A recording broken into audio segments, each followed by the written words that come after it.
are back for our final session of today. Who would believe it? This is our fourth session already, and if you just joined us, welcome. Where were you though? If you just came on. As you know, my time is an hour later, so if you listen to the recording because you thought I was on at 11 and I was nowhere to be seen, even though I was on the World Summit, which you would have heard from 11 o'clock, I'm here. We're listening to you're listening to IBGR.network, and IBGR as a call sign, as a radio station. But we are not just a radio station. We are so much more because we are a global network. And I'm your host, Jan Robberts, Global Influencer. This is episode 3. There is no impact in your comfort zone. Get out. In our P1 People Lane, People Skills for Success at IBGR.network. And yes, you can go to our website at ibgr.network and download the show notes. I put some notes together about this show, so that gives you an idea already, but also some reminders and some investigations you can do for yourself. But we're talking about the uncomfort zone. The uncomfort zone. That's what I was just going to talk about. It. Comfort zone and how to get out. Now, I worked in a job for many years, and now I never hated my job. I actually quite liked my job. The different challenges it gave to me, traveling around the world with different cultures and different people who were my colleagues. But I knew, sometimes, and if you have that feeling that there is something in the deepest of your heart, your soul, talking to you about, there is more to life. I talked about leaving a legacy and living that legacy first, and the dash a minute ago, and it reminded me of this.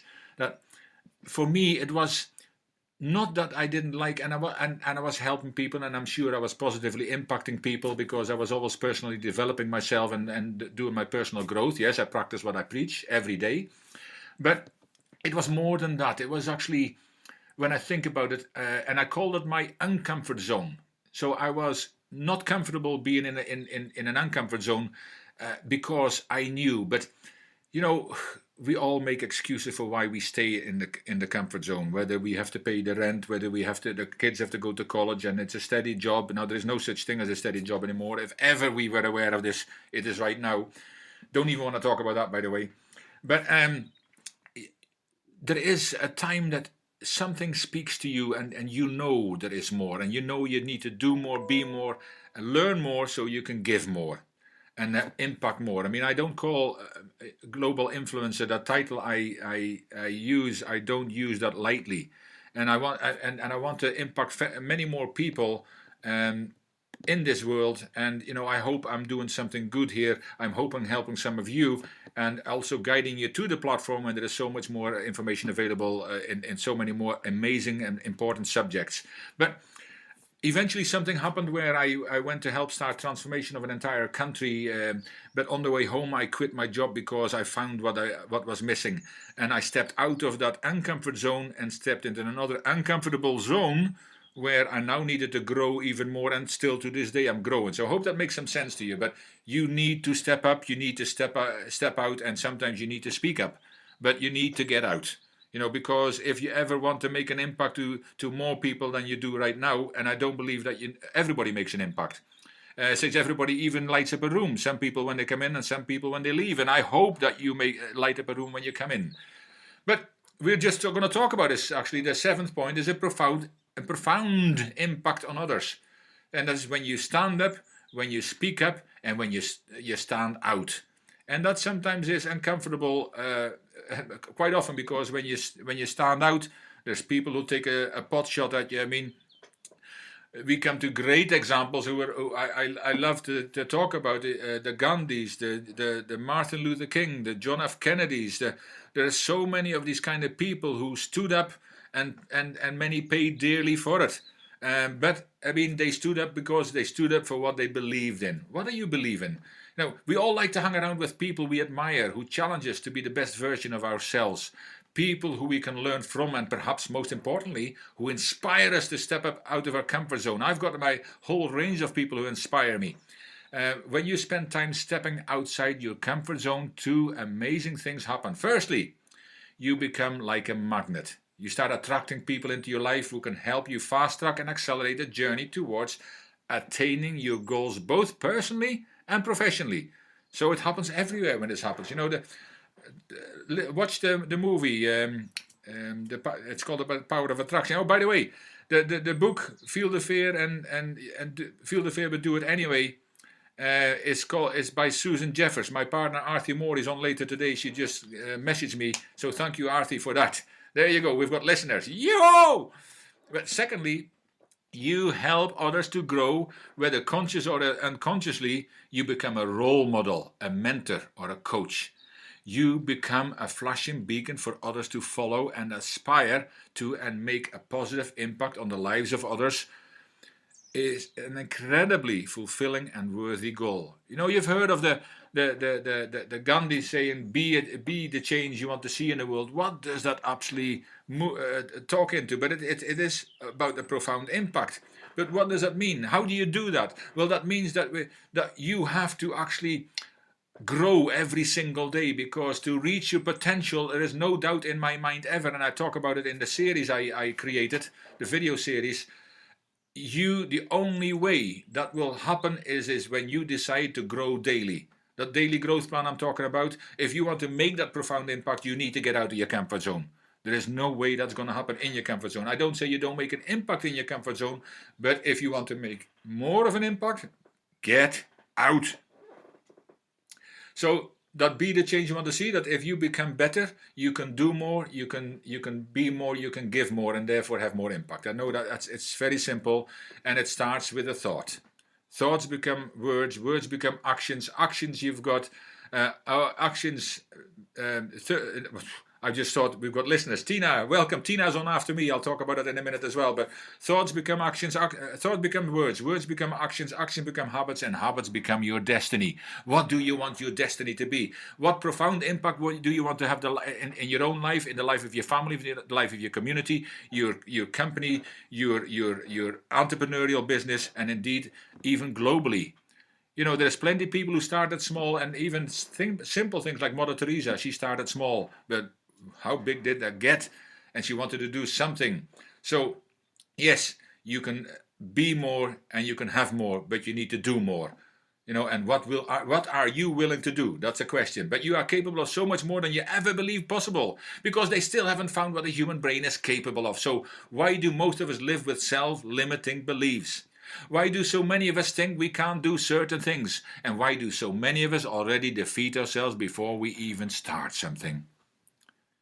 Your goals, your aspirations, your destiny, it is all waiting for you with open arms. So as you step out to harness them, and you hear that little voice, which you will, no you won't, yes you will, that little voice trying to pull you back, gently remind it that there is no such thing as fail if you get something out of it. Fail simply means first attempt in learning. So when you step up and fail, ask yourself what you learned from your mistake and how you can move forward better prepared. Just like Edison with his light bulb, just like many others who have failed several times and succeeded regardless. Sir Winston Churchill, quote, "Success is never final, failure is never fatal. It is the courage to continue that counts." Now that is something so profound that I'm going to repeat it again. Sir Winston Churchill had many amazing quotes, but success is never final and failure is never fatal. It is the courage to continue that counts. What kind of impact do you want to make? Become intentional and continue. Now, I've had that story and I've got time for it, I think, that I want to talk about. It's a simple story, but it gives you an idea. I love stories, especially about animals. I've got so many animal stories I could fill the ark, Noah's Ark, with it, but we'll have this one, and it talks into the uncomfort zone. But there's a farmer sitting on his veranda on a nice sunny evening, and he got a visitor. Now the visitor sat beside him on a chair, and there was a dog lying there as well, one of these big farming dogs. And every now and then the dog woke up and howled. "Oh, I can't do it well now. No," and I fell asleep again. So this went on for a while, and the visitor said, "You know, does the dog have nightmares?" "No, dog's ain't got nightmares." "So why does he do that then?" "Oh, he's lying on a nail." Now you know the next question. "So why does he not get off?" Oh, the nil hurts him enough to be uncomfortable, but it doesn't hurt him enough to move. Ooh, what is your nil? Ow! What are you doing about it? Well, I hope that makes some sense, because remember, it is all possible, it's all up for grabs, it's all out there for you to step into your destiny. But you need to stretch yourself, you need to become uncomfortable, you need to do the things others aren't willing to do, and none of that will happen in your comfort zone. So get out. So, that is me about the comfort zone today, and I hope it makes it clear. There's 7 things, there's many more, but I hope that gets you started. But what is coming up next? Well, we have some exciting shows coming up today from amazing host in this primetime region. She's already on the air. She's waiting desperately to get on air after me, with Tina Ogbugo from Nigeria. Then it's my partner Artie Moore from South Africa. And then Sadia Kebi from Lebanon. A truly international, intercontinental group of stunning people with amazing content. So, whether you're a CEO of a large corporation or a small business owner, whether you're running your local business group or a sports club, whether you're a mompreneur or someone wanting to intentionally grow and reach your God-given potential, I can certainly help you. So I can assist you and your organization to discover the challenges in leadership and communication and discuss effective global and local solutions. We also deliver a sustainable development program for your entire organization, as well as providing amazing personal assessment for more effective connections at work and at home. So my services include coaching, training, facilitation, and energetic keynotes. Now, if you go to our website, how can you reach me? It's at www.kileadershipinstitute.com, where you can also download a free ebook. And also www.jrspeakersclub.com, but you can find all my details on ibgr.network. So you have been listening to ibgr.network, the International Business Growth Radio Network, and I'm your host, Jan Roberts. I look forward to being with you at the same time, same place next week. Remember, you are amazing, and I'll see you next week. Have an awesome rest of your Thursday. Take care.